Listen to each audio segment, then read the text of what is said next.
yang luar biasa hari ini dalam perenungan firman Tuhan dengan tema yaitu The Power of Miracle. Ya, Bapak Ibu, kita percaya dimanapun kita saat ini sedang menyaksikan, baik itu lewat ibadah dan juga live streaming, kita percaya kita akan melihat bahwa mujizat itu nyata.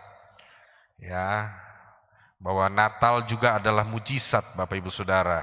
Jadi Natal itu mujizat, tapi nanti malam kita akan bicara tentang Miracle Christmas atau Christmas Miracle. Ya, baik, kita buka dulu hari ini Kisah Rasul 2 ayat 43. Kisah Rasul pasal 2 ayat 43. Ya, cara hidup jemaat yang pertama. Jadi tema kita hari ini adalah The Power of Miracle. Next.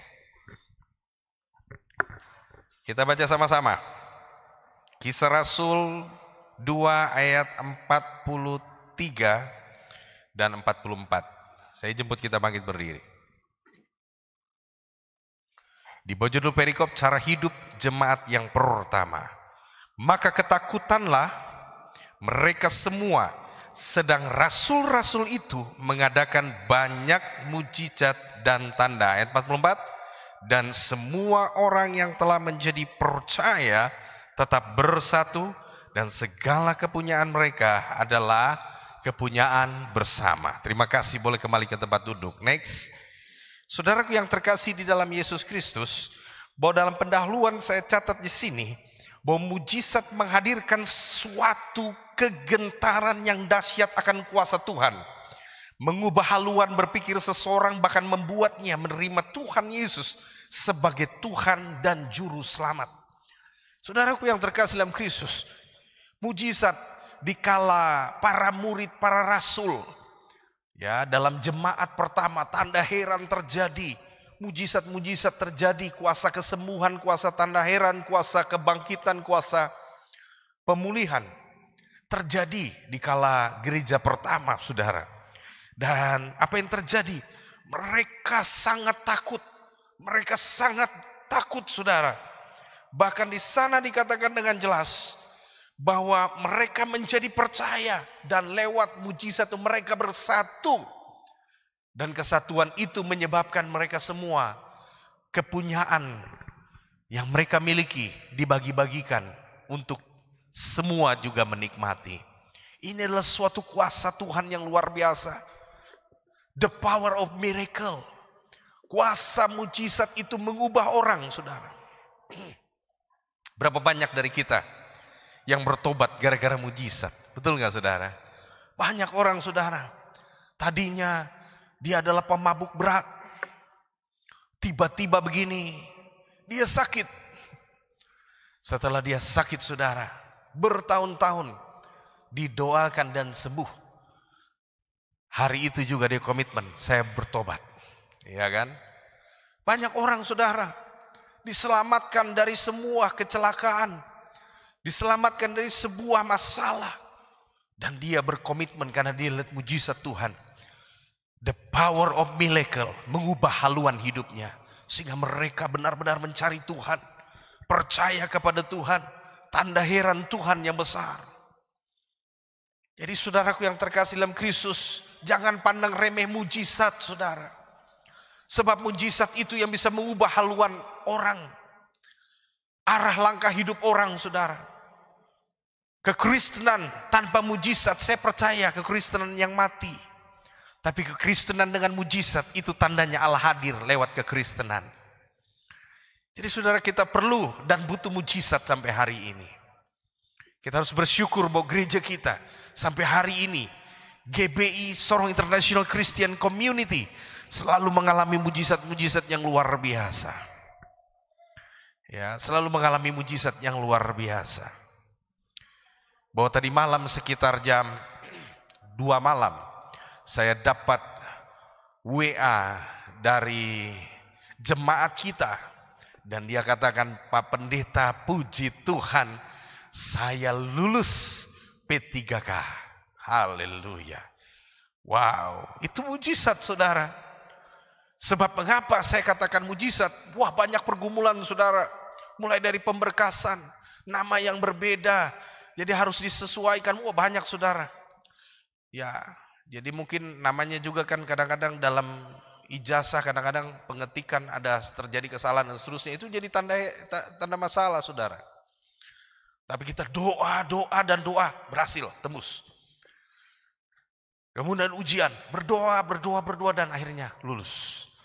Saudara, gereja kita ini sungguh sangat bersyukur saudara. Banyak mujizat terjadi. Ya, tanda heran yang luar biasa terjadi hari demi hari saudara. Minggu demi minggu selalu ada kabar-kabar sukacita, kabar mujizat. Itu sebabnya saya katakan the power of miracle. The power of mujizat, kekuatan dari mujizat Allah hadir dalam setiap pelayanan dan gereja di dalam kehidupan kita, saudara. Kita lihat next. Beberapa hal yang penting tentang mujizat. Ini kita harus belajar ini, saudara. Yang pertama, saudara, hal yang penting tentang mujizat, bahwa yang perlu dipahami bahwa mujizat bukanlah reward untuk yang mengadakannya, melainkan untuk yang menerimanya. Jadi sekali lagi perlu dipahami bahwa mujizat bukanlah reward untuk yang mengadakannya, melainkan untuk yang menerimanya. Matius 7 ayat 22-23 demikian bunyi firman Tuhan.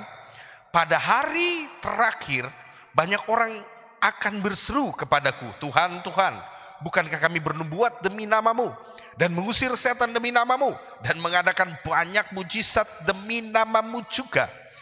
Pada waktu itulah aku akan berterus terang kepada mereka dan berkata, aku tidak pernah mengenal kamu, enyahlah daripadaku kamu sekalian pembuat kejahatan.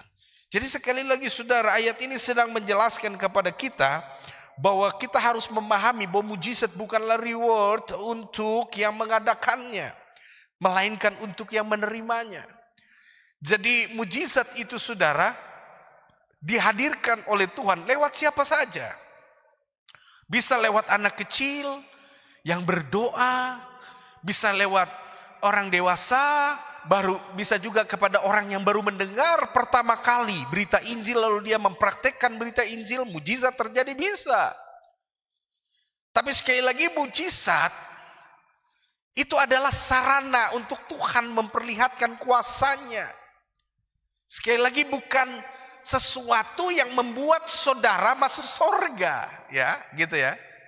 Jadi bukan karena saudara kita melakukan mujizat lalu dipastikan kita masuk surga, enggak. Karena mujizat bukan dibuat oleh manusia, mujizat dibuat oleh Allah dengan perantara manusia. Jadi jangan karena dia melakukan mujizat dia klaim bahwa dia pasti masuk surga, belum tentu. Karena ayat ini bilang pembuat mujizat adalah Allah. Jadi kalau kau membuat mujizat itu jangan mengklaim itu perbuatanmu. Engkau hanya alat untuk membuat mujizat. Jadi artinya apa dong? Artinya ketika kita bersama Yesus mengalami mujizat demi mujizat, kita juga harus menyelenggarakan kehidupan kita sesuai dengan firman Allah, hidup benar di hadapan Allah. Ya. Jadi melakukan firman Allah. Jadi mujizat bukan jaminan masuk surga. Mujizat adalah perbuatan Tuhan untuk membawa umat mendekatkan diri kepada Allah, bahkan mengikut Tuhan. Itu fungsinya mujizat. Jadi sekali lagi mujizat bukan jaminan, tapi kehidupan yang benar di hadapan Allah akan membawa kita dalam tanda heran dan kepastian masuk surga. Begitu saudara ya. Yang kedua, next. Beberapa hal yang penting tentang mujizat. Yang kedua adalah murka akan terjadi jika tidak bertobat meski mengalami mujizat. Dengan kata lain, mujizat mengantar kepada pertobatan, bukan takjub. Takjub akan mujizat saudara. Coba baca Matius 11 ayatnya yang ke-20-24. Saya akan bacakan Matius 11 ayat 20-24. Lalu Yesus mengecam kota-kota yang tidak bertobat, sekalipun di situ paling banyak melakukan mujizat-mujizatnya. Kalau saudara baca, kota-kota itu adalah Korazim dan juga Kapernaum. Saudara, oleh anugerah Tuhan saya berjejak kaki di sebuah tempat di Kapernaum. Saudaraku yang terkasih di dalam Kristus, Kapernaum dulu adalah sebuah kota yang cukup besar 2000 tahun yang lalu zaman Yesus ya. Kota itu dibangun dan juga menetap kurang lebih penduduknya itu saudara 1000 sampai 2000 orang. Tapi sayang ya, Yesus bilang apa? Bahwa mujizat banyak diadakan di dalam kotamu, hai Kapernaum dan Korazim. Saya tidak sempat ke Korazim, tapi ke Kapernaum. Saudara, Kapernaum itu sekarang menjadi reruntuhan, tinggal batu pondasi.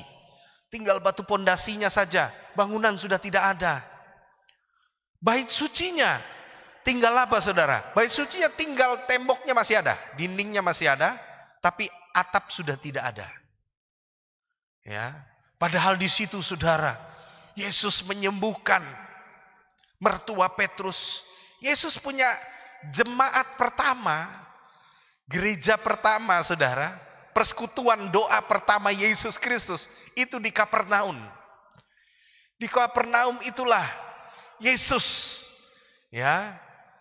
membangun pelayanan pertama kali, gereja pertama kali, persekutuan pertama kali dengan Petrus dan kawan-kawan, Yakobus. Banyak orang saudara melihat mujizat.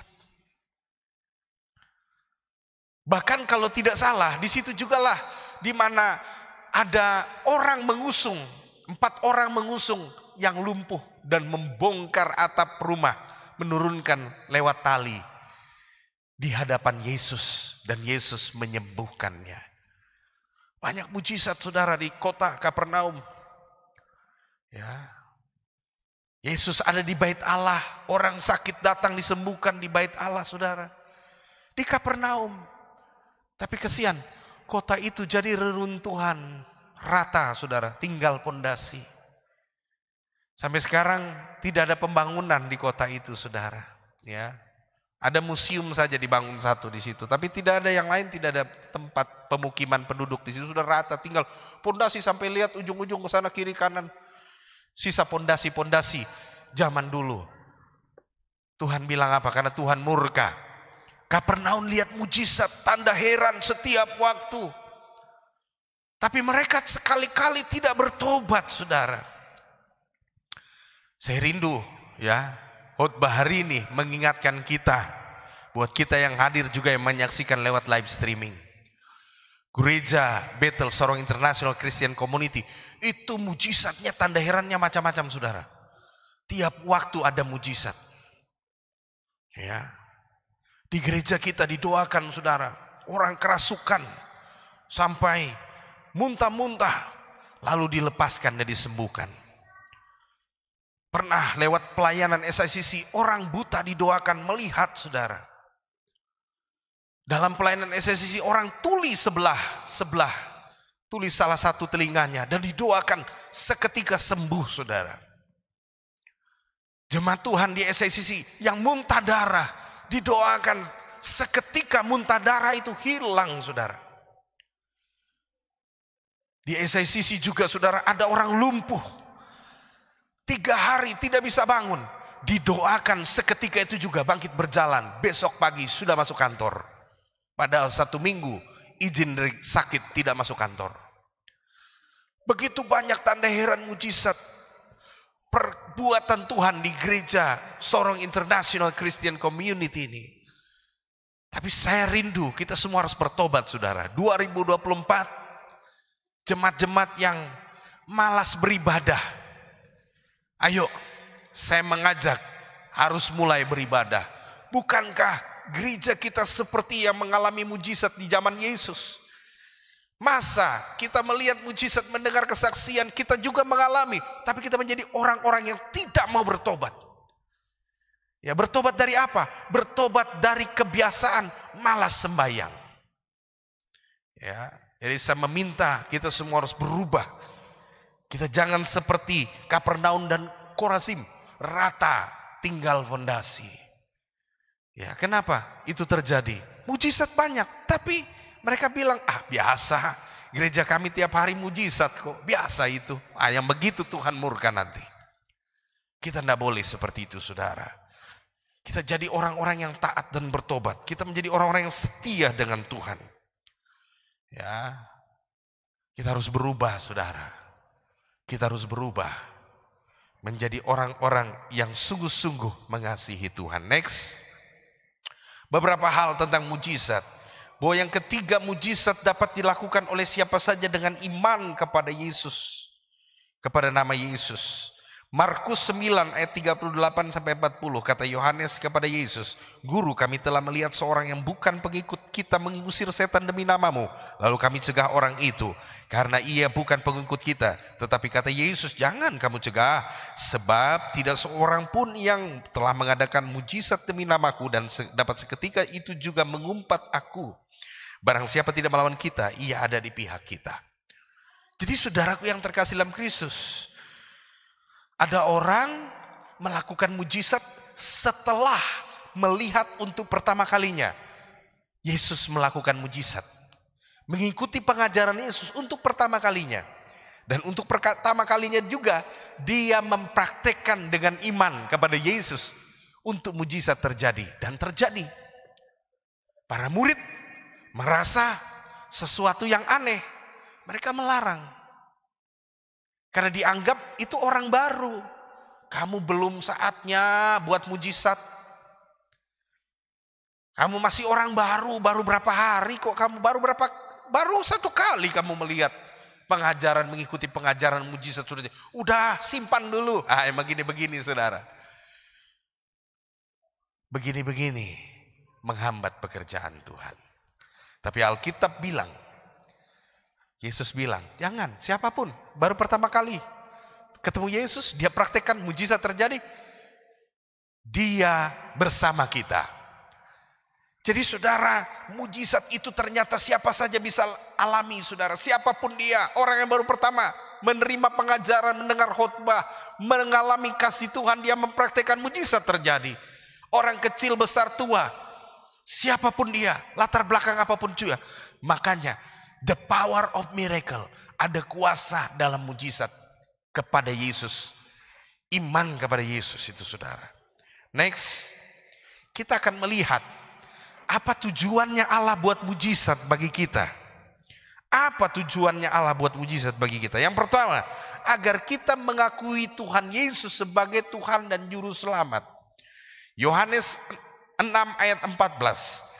Ketika orang-orang itu melihat mujizat yang diadakannya, mereka berkata, dia ini adalah benar-benar nabi yang akan datang ke dalam dunia. Kalau saudara lihat, mereka dalam kontekstual ayat ini sedang berbicara. Nabi yang dimaksud adalah Musa bilang begini, akan datang nabi seperti aku untuk menyelamatkan bangsa Israel dari perbudakan menuju tanah Kanaan. Yang dimaksudkan oleh Musa adalah akan datang nabi seperti dia, sang juru selamat, melainkan bukan manusia tapi Allah itu sendiri, untuk menyelamatkan umat manusia dari perbudakan dosa menuju kepada terangnya yang ajaib. Jadi mujizat, ketika orang melihat mujizat yang Yesus lakukan, mereka bilang benar, dia adalah yang akan datang itu, Mesias yang akan datang itu. Jadi saudara, saya percaya mujizat itu membuat kita mengagungkan nama Yesus, mengakui Yesus. Tuhan terima kasih. Ya, Tuhan terima kasih, saya diselamatkan hari ini. Tuhan terima kasih, saya disembuhkan hari ini. Tuhan terima kasih, doa saya dijawab hari ini. Baik, next. Yang kedua, tujuan mujizat agar kita mengikut Yesus. Jadi mengaku Yesus. Yang kedua, mengikut Yesus. Yohanes 6 ayat 2 berkata apa? Orang banyak berbondong-bondong mengikuti dia karena mereka melihat mujizat-mujizat penyembuhan yang diadakannya terhadap orang-orang sakit. Jadi tujuan Allah buat mujizat bagi kita adalah kita harus ikut Tuhan. Jadi kalau di gereja Bethel Indonesia, Sorong International Christian Community, tiap minggu, tiap bulan, tiap hari melihat tanda heran, mujizat-mujizat, itu maksudnya Tuhan supaya kita ikut Yesus dengan setia. Itu tujuannya. Makanya dia tadi bilang dia marah sekali kepada Kapernaum dan juga Korazim. Dia bilang jika di Tirus dan Sidon diadakan mujizat seperti yang kamu alami di Kapernaum dan juga di Korazim, orang Tirus bertobat, orang Sidon bertobat. Tapi kan tidak, di Sidon dan di Tirus Yesus tidak buat mujizat, Yesus tidak ke sana. Andai kata mereka pergi ke sana, Yesus pergi ke sana, pasti mereka satu kota bertobat. Tapi aneh dengan kamu orang-orang yang ada di Galilea, terlebih khusus di Korazim dan juga yang ada di Kapernaum. Kamu lihat mujizat tapi kamu anggap itu kayak tontonan. Sekali lagi saya mau bilang, mujizat bukan tontonan. Mujizat tuntunan. Sama-sama dengan saya bilang, mujizat tuntunan. Sama-sama dengan saya bilang, mujizat bukan tontonan. Ya, sekali lagi saudara, Allah membuat mujizat bagi kita itu bukan suatu tontonan. Wow, luar biasa. Ini bukan nonton sulap, ya. Mujizat bukan nonton sulap, saudara. Bim salabim adakadabra. No. Allah buat mujizat supaya tuntun kita untuk mengikut Dia, untuk mencari Dia, untuk beribadah kepada Dia, untuk sungguh-sungguh percaya kepada Dia. Ya, jadi gitu saudara ya, gitu. Next, yang ketiga. Tujuan mujizat yang ketiga adalah agar kita takut akan Tuhan, percaya dan tetap bersatu. Kisah Rasul 2 ayatnya yang ke-43-44 saya bacakan. Maka ketakutanlah mereka semua, sedang rasul-rasul itu mengadakan banyak mujizat dan tanda. Dan semua orang yang telah menjadi percaya tetap bersatu dan segala kepunyaan mereka adalah kepunyaan bersama. Jadi seharusnya yang ketiga, kalau Tuhan membuat mujizat di tengah-tengah kehidupan kita, keluarga, rumah tangga, dan pelayanan kita, agar kita takut Tuhan. Waktu para rasul buat mujizat, para umat Allah takut. Mereka takut, wow luar biasa. Ya, luar biasa tanda heran ini. Apa yang bikin mereka takut? Kalau saudara baca, ada Ananias dan Safira. Ananias dan Safira jual tanah. Jual tanah. Lalu menurut kebiasaan di gereja pertama, semua persembahan itu dibawa. Hasil penjualan apa semua ladang didoakan di gereja. Tapi dong kasih sembunyi saparo di rumah. Ya. Lalu apa? Petrus tanya, ini sajakah hasil penjualan tanahmu? Iya, dia bilang. Langsung tumbang, blek mati. Datang lagi depometua, baru saja. Para penetua diakon piangkat itu mayat yang baru meninggal tadi. Depometua lagi datang. Petrus tanya lagi, benarkah ini hasil penjualan tanah itu? Lalu apa yang terjadi saudara? Dia bohong lagi. Iya benar, blek mati lagi saudara. Gara-gara kematian itu semua jemaat takut saudara. Amin. Seharusnya kita harus menyadari itu saudara. Bahwa mujizat itu berbagai macam. Tanda heran. Bahkan segala sesuatu yang bentuknya teguran pun itu datangnya dari Tuhan. Dan jemaat harusnya takut dan gentar. Melihat peristiwa Ananias dan Safira di dalam rumah Tuhan. Ya. Bahwasanya saudara, dalam jemaat mula-mula itu tidak ada yang berani dengan para rasul. Ya. Tidak ada yang berani dengan para rasul. Tapi herannya hari-hari ini saudara, ada banyak orang berani dengan hamba-hamba Tuhan. Ya. Bahkan berani bicara-bicara yang negatif. Amin, terjadi, blek mati, sudah blek mati. Itu terjadi saudara. Jadi saudaraku yang terkasih dalam Kristus, itulah peristiwa di waktu itu. Kenapa mereka jadi takut. Dan saudaraku yang terkasih, akibat kejadian itu mereka jadi takut Tuhan.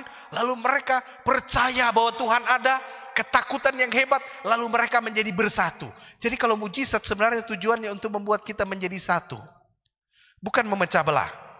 Jadi kalau ada mujizat supaya kita berkumpul jadi satu. Ada Tuhan di sini. Begitu ya. Next. Yang keempat. Tujuan mujizat yang keempat, menceritakan kepada anak cucu kita atau kita menjadi saksi, ya.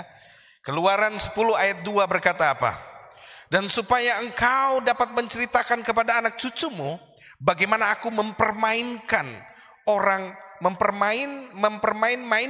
orang Mesir dan tanda-tanda mujizat mana yang telah kulakukan di antara mereka, supaya kamu mengetahui bahwa akulah Tuhan.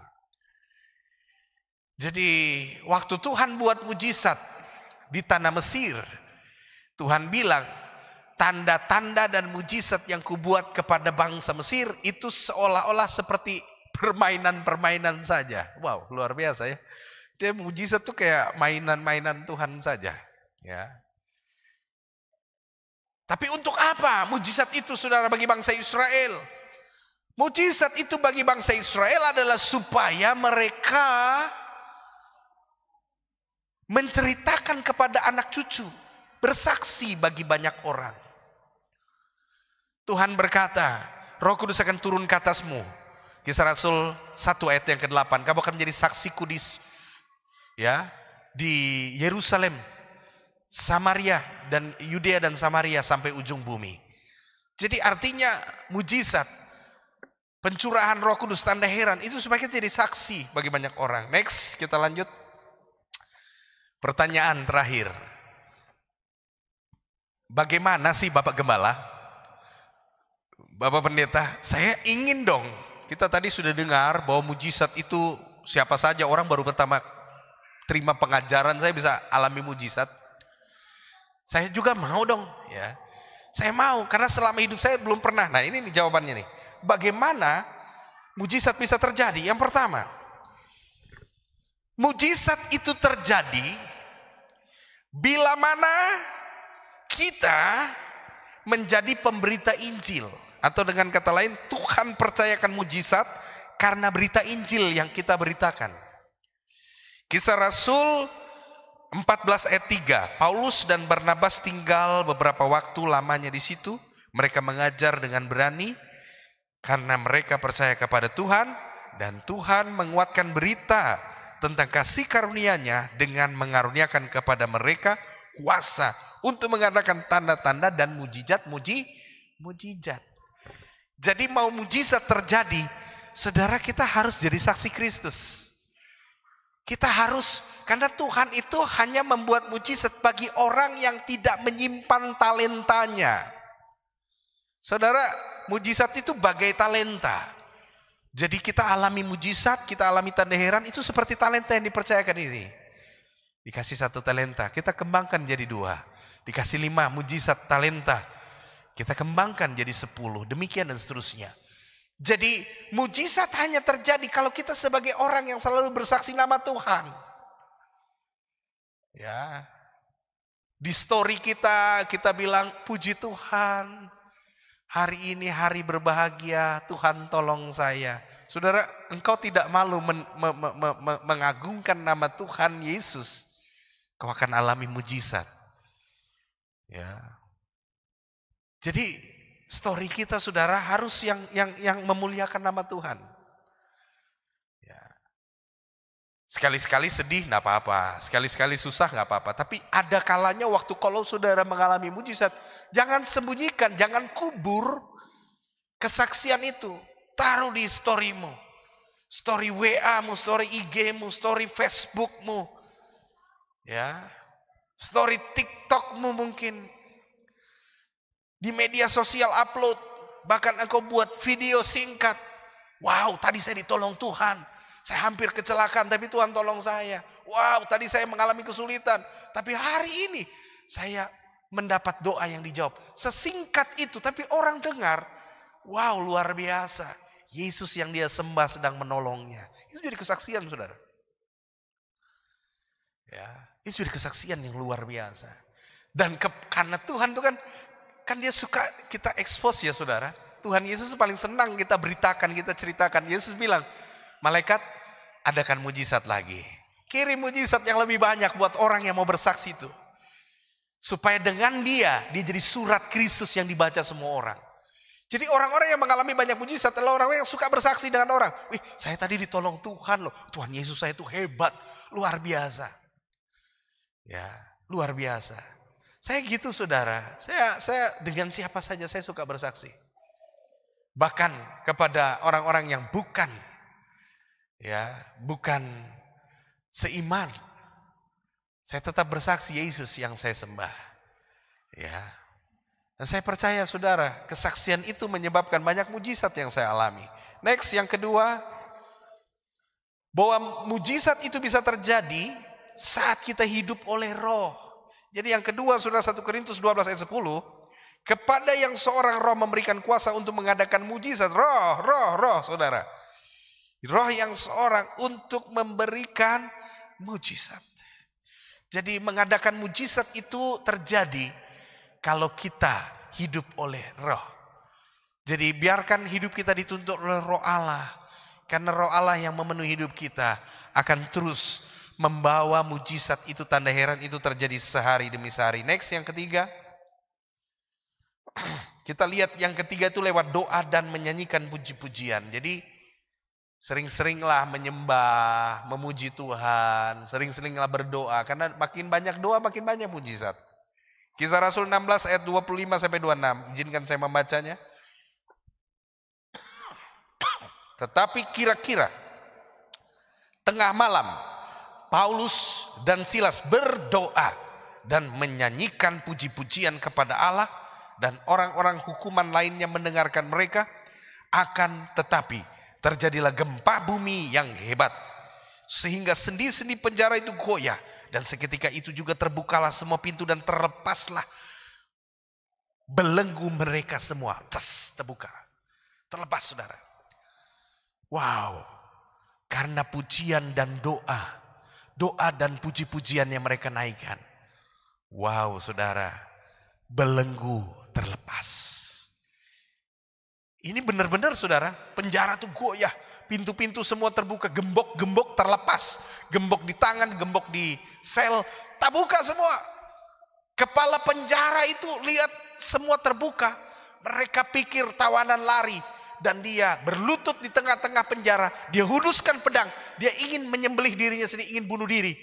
Tapi Paulus dan Silas berteriak, kami masih ada di ruangan ini, kepala penjara, jangan bunuh diri. Akhirnya kepala penjara datang pada Paulus dan Silas berlutut di depan. Saking takutnya, karena mereka tahu yang ditangkap ini hamba Tuhan, pemberita Injil, tidak melakukan kesalahan apapun, Bapak Ibu Saudara. Lalu apa yang terjadi? Berlututlah kepala penjara dan bilang, apa yang harus kuperbuat supaya aku menerima keselamatan? Berilah dirimu untuk dibaptis. Dan hari itu sudah dia dan si isi rumahnya dan sekeluarganya menerima Yesus. Tadinya mereka adalah orang yang membenci dan memenjarakan. Tapi satu keluarga diselamatkan karena doa dan puji-pujian membawa mujizat. Jadi hari ini, saudara, penting sekali bagi kita bahwa mujizat itu terjadi ketika kita menjadi pemberita Injil. Mujizat itu terjadi ketika kita hidup oleh Roh, dituntun oleh Roh. Dan yang terakhir, jadilah orang yang selalu suka berdoa dan memuji-muji Tuhan. Saudara, kita menyanyi lagu-lagu dunia, masalah kita tinggal tetap. Tapi waktu kita menyanyi lagu-lagu rohani, Ada beban yang terlepas. Coba Paulus dan Silas nyanyi puji-pujian rohani, berdoa dan menyanyikan puji-pujian rohani.